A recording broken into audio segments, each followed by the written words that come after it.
why does your business need a podcast? I thought podcasts were just for listening to long-form stories about solving murders, or I thought it was something that ABC News did for people who are really political wonky and they want to get into all those details. Why would a business need a podcast? To talk about that today, we're going to talk with Brian Eisenberg, who has co-authored several books in the digital space, including the most recent, Be Like Amazon, Even a Lemonade Stand Can Do It, which he co-authored with his brother Jeffrey Eisenberg. And also with us today, Ryan Patrick, one of my favorite ad writers and marketing strategists, who's also the host of a podcast called MASH Matters. We're going to give you the ins and the outs and why a business might need that. So to ask Brian Eisenberg this question, why should a business consider a podcast? What are the advantages? Well, let's start with a few. Let's go do numbers instead of letters. 1, they create their own moat to their own content, right? It's just like having your own website. You're creating your own content. You're deciding what to say on it, how it sounds like, how it's produced, how you come off, right? And I think that's a really critical piece to have in today's marketplace is to have a place to have your own voice, right? And you could decide the length. Like, you can have a podcast that's 7 minutes long. You can have a podcast that's 2 hours long. Like if you've got the kind of content that can hold people for that long, then absolutely go that long. I think that's a really important piece. A lot of the other social media type platforms really limit the amount of space you have. It also limits the amount of attention you get. 2, it is such an amazing platform. Obviously, in the wizard world, we know the power of audio to connect directly to the hearts of our customers. But it creates such an intimacy because you are usually with that person with their headphones on. They're there with you. They're engaged with you. And it's interesting, out of all the different platforms, and I have friends who've got great platforms on YouTube, and got great platforms on Instagram and on TikTok now. But there's something about the audience of podcasters that are just so much more intimate and involved than just about any other platform out there.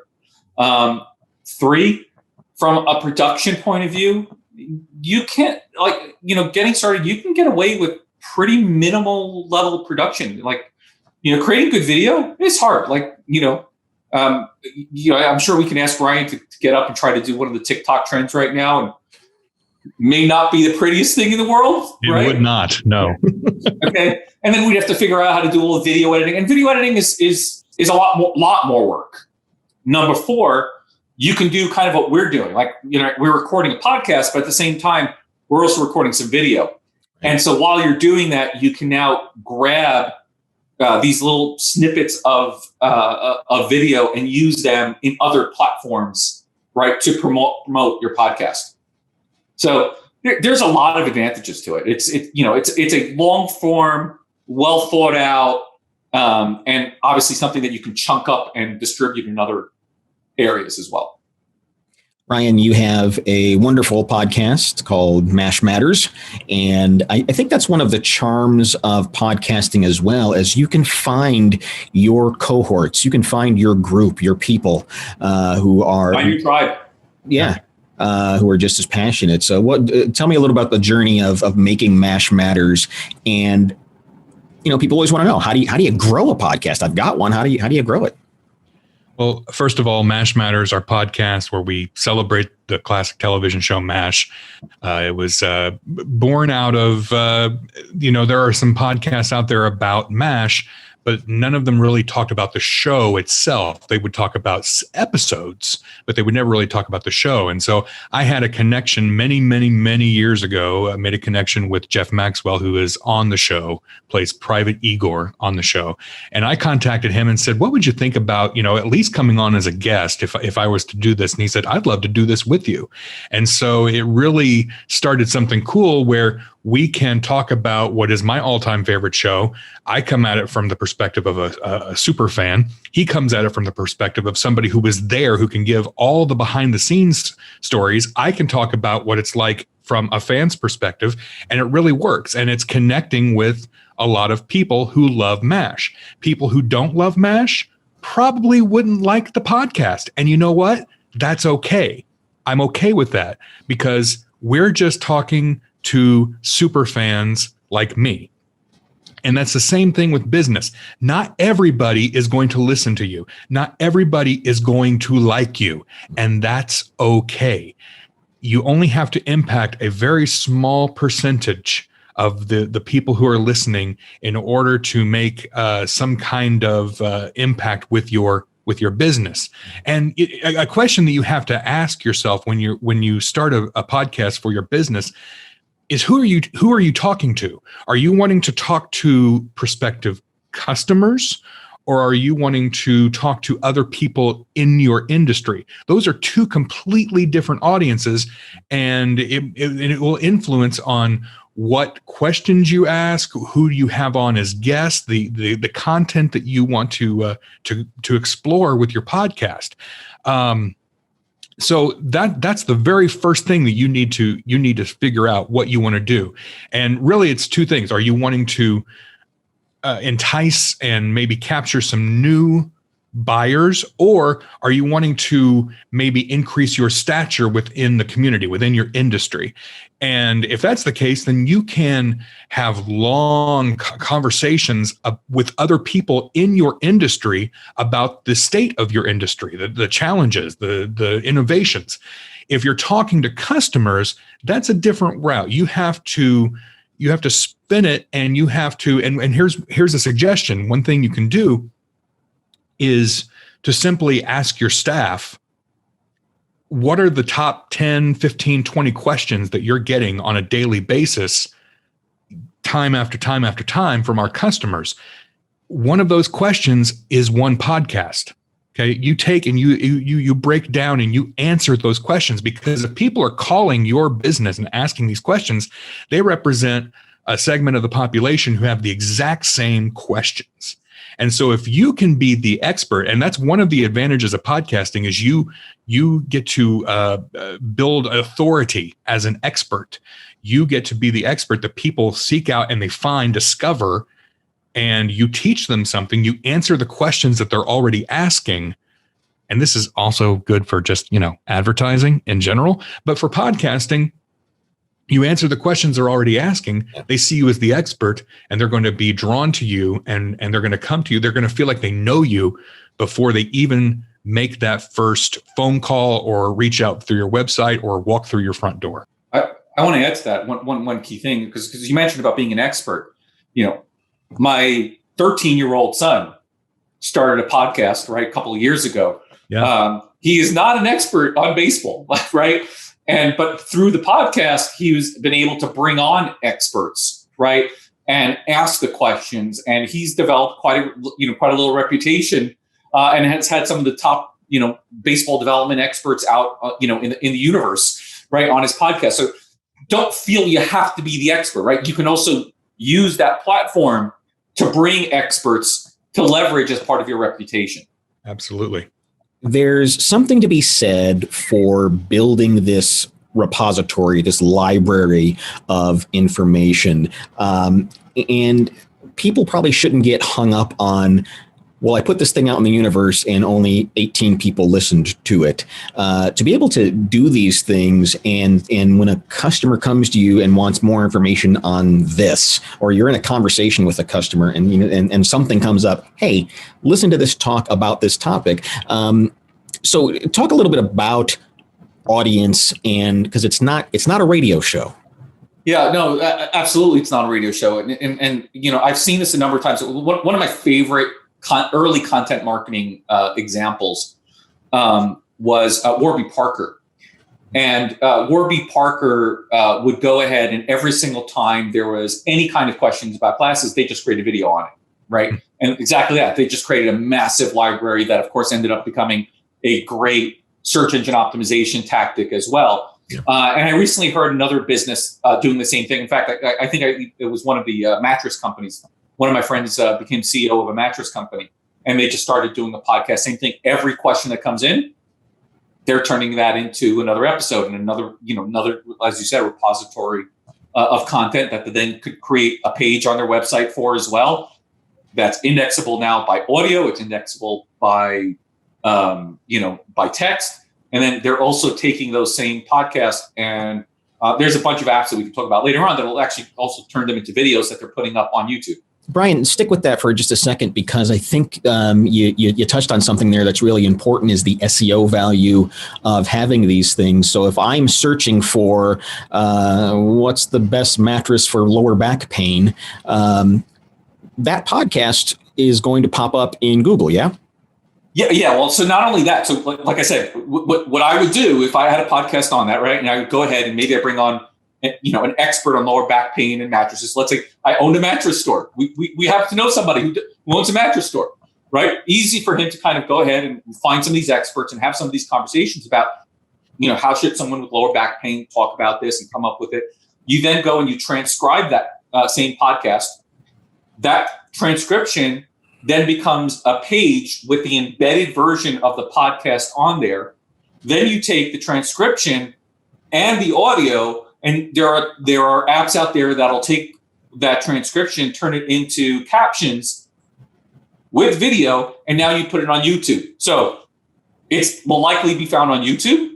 It'll likely be found on Google when people search it up, because now it'll have a whole authoritative thing, and it'll be way better content than just reading a page about lower back pain. You'll have some doctor on there or whatever talking about it. And of course, if they're too lazy to go ahead and actually read the page, they can then go and just click right off to the podcast and listen to it on their leisure. That's not only valuable for onboarding customers, that's also valuable for onboarding employees. That's because you are now building a stockpile of training audio that they can listen to and learn from. So when they're going out and selling your product or your service, they've heard directly from you how they should do that. And back to Brian's point, I think the warmth of audio and that intimate conversation that's being had, it tells customers your character, who you are, what you're about, how you respond to things. And I think that's there's a big value there. Yeah, look, people buy from people, right? And just an ordinary page, even if it has great content, if I can connect to the person and I created trust, absolutely, you're gonna have a better chance at converting them. Ryan, if I'm a business and I look at the mysterious podcast world and I think, oh my gosh, that's the hardest thing I could possibly do, and there's no way I could ever have a podcast. Talk a little bit about some of the profoundly easy tools that are out there. I think, it was your idea to turn Wizards Roundtable into also a podcast, and it was so stupid easy to do that. I'm kicking myself for not thinking of it sooner, but the internet wants you to have a podcast. Well, first of all, everybody is pretty much walking around with a recording studio in their pocket now with their smartphones. You can find microphones right here that you can plug into your smartphone. You should invest a little bit of money in some equipment. Like he said, a mic. I agree. You need a microphone. Don't just push the voice memo button on your phone and start talking on your phone. Get a microphone. That's probably under $70. Oh yeah, USB mics. You can find good quality USB mics for under $100. Just go to Amazon or you can just go on Google and search what are the best microphones for podcasters, and you're going to find a variety of options and a variety of price ranges. You don't need a $300 microphone. You don't need it. Find something that's good and has good reviews and plug it into your computer and start recording. There are free resources online to record. You can download things like Audacity, and if you have a Mac, if you have an Apple product, you should already have GarageBand on your MacBook. If you are going to do interviews with people who are not in your community, if you're not going to be able to do one-on-one, and especially in the age of COVID, that's becoming more and more prevalent. You can use Zoom. Even we've used Zoom for our podcast. A lot of podcasts are using Zoom. There are also things like we use Zencaster for our podcast. We've used Ringer. There's Squadcast. There are different options where you can online. You can record online with somebody if you're going to do a guest. And then I would encourage you I agree that you can, especially when you're getting started, just start working on it and seeing what you can do. If you don't know audio editing, you can learn it. For one thing, it's fairly easy to learn at least the basics of it. So you can get online and you can do a little bit of, playing around with that. Or find somebody who does know it. Contact your local radio station and say, hey, can I talk to the production guy? Because let me tell you something, they're not making a lot of money, okay? And if you could throw them a few bucks to edit your podcast and make it sound polished and professional, remember, whatever you're putting out there, whatever audio you're putting out there, people are a little more forgiving sometimes with audio, but as opposed to video, but you still want a good polished sound, okay? Because it is a representation of your business, of your company. So the last thing you want is the representation of your business being, really crappy sound. You want a good sound. So maybe find somebody in your community, start at the radio station, start at the local college, check with the production team over there. There's somebody who is ready, willing, and able to take your audio and make it sound good. And you throw them. And there's third-party services as well that are offering it now as well. So that's not too hard as well. Yeah. So if you're thinking, oh, I don't have time for this, I understand. You're running a business. Of course you don't have time for this. So find somebody who can do it for you. Find somebody who does have the time to do it. It's going to make your job easier. It's going to make their job easier. It's going to make the listening experience a lot more enjoyable as well. Brian, how often should a podcast come out? Talk a little bit about consistency and frequency and those important details, or is it important? No, consistency definitely is important.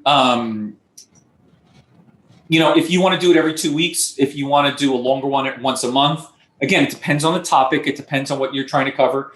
If you just want to do a short one, every day. One of my favorite podcasts is one called Justin Sua, right? He puts on a podcast that's under 3 minutes every single day. And that works, right? It's great for him. I have, my friend Joe Ferraro, who does one called 1% Better. He does one once a week. Speaking about consistency, whatever schedule you decide, though, to use, maybe you're going to do weekly, daily, every other week, once a month, whatever it is, that's another choice you need to make right from the get-go. Whatever it is, stick with it. That's the consistency part. Whatever you say, if I'm going to release a podcast every Tuesday, then by golly, every Tuesday you show up with a new podcast. You might be editing the heck of that thing Monday night at 10 o'clock, but it's going to come out on Tuesday because that's consistency. People get used to release dates. They start looking forward to, they anticipate it. And so if you're not there, and that's another thing that speaks to your company. If you're not consistent with the release dates, if people start seeing that you're just very sporadic with when you release podcasts, well, maybe they start thinking, well, what else are they sporadic about with their company? Things like that, little details matter, and people connect dots. Podcasts have existed in some form for a good 10, 15 years. In some ways, it's been around for a while. In a lot of ways, it's still in its infancy when you look at the growth that's already happened and the growth that is about to happen. Mm-hmm. Yeah, I think, we can point to, what you think of his podcast or not, but, Joe Rogan being paid to come on the Spotify platform, bring his podcast on there. As a good illustration of how mainstream podcast has come, as opposed to traditional, morning show radio.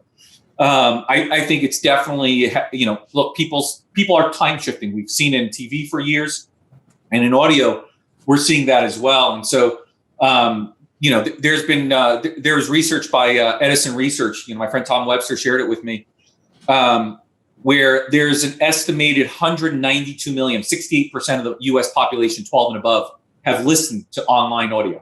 And that includes a lot of things in addition to podcasts, but it just continues to grow each year. Yeah, and the investments still haven't there's still not a ton of investment in it. Like I said, there's a handful. So it's like you said, it is still in its infancy. Mm-hmm.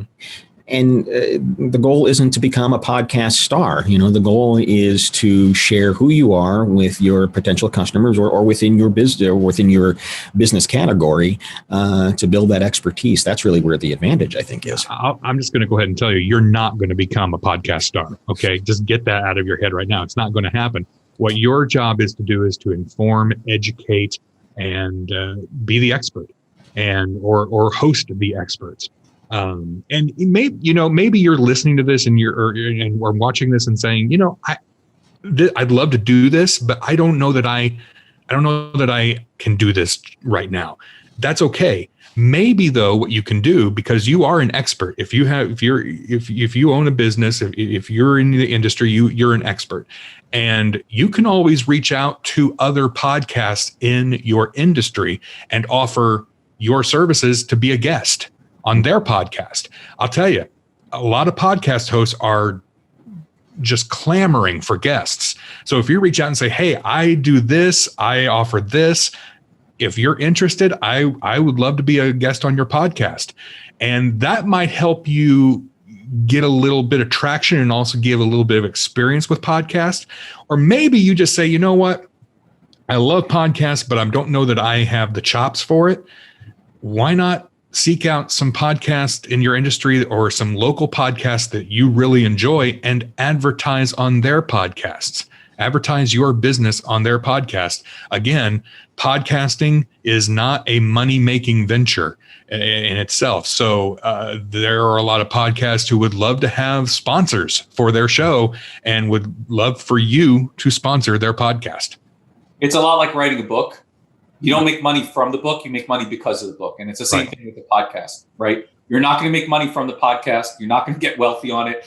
Like, one of my friends, had Manscaped came and they were willing to sponsor his podcast. Like, not going to get wealthy on that, but he may get a better shave somewhere. I don't know. There are perks, I guess. For a lot of the things that were mentioned today, there are links in the comments section and in the show notes. And this YouTube video is also a podcast that you can subscribe to so that you can listen to it anytime if that's more convenient for you. Just another way that we're getting this information out, and your business can do it too. If you have any questions, please leave them in the comments below. You can also send us an email. Here is how you get in contact.